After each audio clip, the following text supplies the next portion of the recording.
pemanis, Kaulah penghiburku, penolongku, diutus Bapakku.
Kasih karunia dan damai sejahtera dari Allah Bapa kita dan dari Tuhan Yesus Kristus menyertaimu sekalian.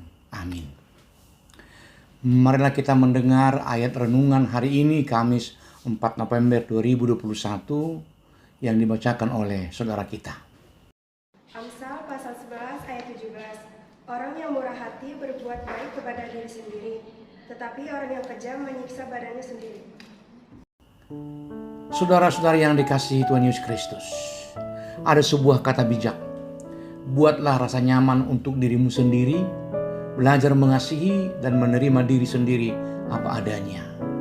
Berbahagialah dengan kelebihanmu dan terimalah bagian dari dirimu yang kurang sempurna. Kata bijak ini sepertinya mengukuhkan seseorang memelihara sikap mementingkan diri sendiri dalam menjalani hidupnya.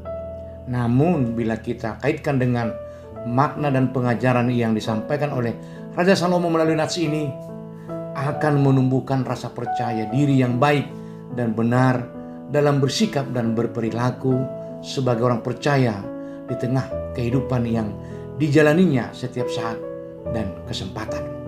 Hal-hal yang perlu kita pahami dan renungkan adalah orang yang murah hati menunjukkan sikap kelemah lembutan, menyenangkan, berbuat baik kepada diri sendiri, memudahkan diri sendiri, dan menjaganya untuk bersikap berbuat baik. Dia senang melakukan tugasnya, ikut meringankan beban orang-orang yang baginya bagaikan diri sendiri. Yang kedua, orang yang bermurah hati dalam makna yang lebih luas dapat kita pahami bahwa dengan melakukan kebaikan-kebaikan kepada orang membawa kebahagiaan yang menerimanya, dan pada gilirannya Tuhan sendiri akan memberikan berkat rohani untuk dapat meneruskan atau dapat melakukan secara berkelanjutan kebaikan-kebaikan tersebut. Seperti halnya Nabi Yesaya mengingatkan umat Israel sekembalinya dari pembuangan untuk ikut dalam pembaharuan kerohanian dengan ketaatan ibadah mereka bukan sekedar mengikuti ritus-ritus keagamaan semata, seperti misalnya berpuasa. Berpuasa yang kukehendaki ialah supaya engkau membuka belenggu-belenggu kelaliman dan melepaskan tali-tali kuk, supaya engkau memerdekakan orang yang teraniaya dan mematahkan setiap kuk, supaya engkau memecah rotimu bagi orang yang lapar dan membawa ke rumahmu orang miskin yang tidak punya rumah.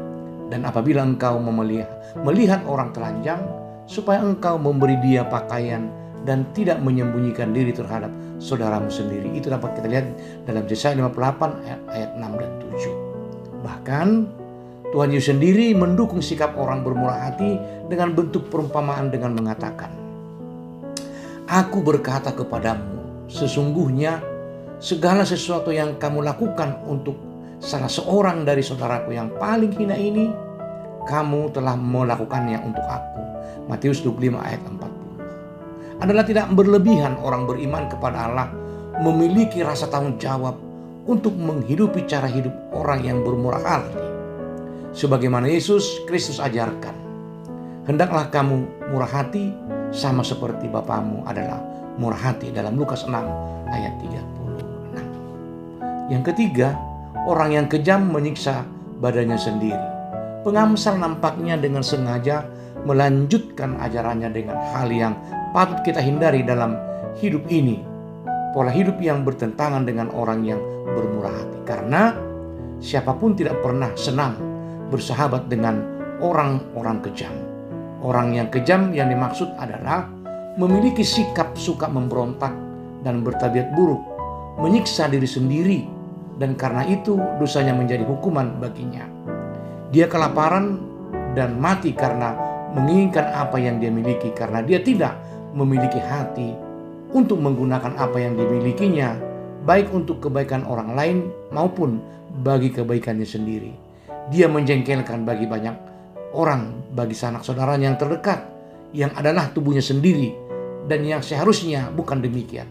Sebab tidak pernah orang membenci tubuhnya sendiri, tetapi mengasuhnya dan merawatinya, sama seperti Kristus terhadap jemaat dalam Efesus 5 ayat 29. Orang kejam berlaku iri hati, benci, serakah, membusukkan tulang, menghabiskan daging. Hari ini kita diingatkan, diajari untuk menjadi orang yang bermurah hati dalam seluruh aspek kehidupan kita. Orang-orang yang merasakan kemurahan hati kita itu akan memuliakan Tuhan, dan kita berbahagia sudah menjadi saluran berkat dari Tuhan. Amin. Kita berdoa.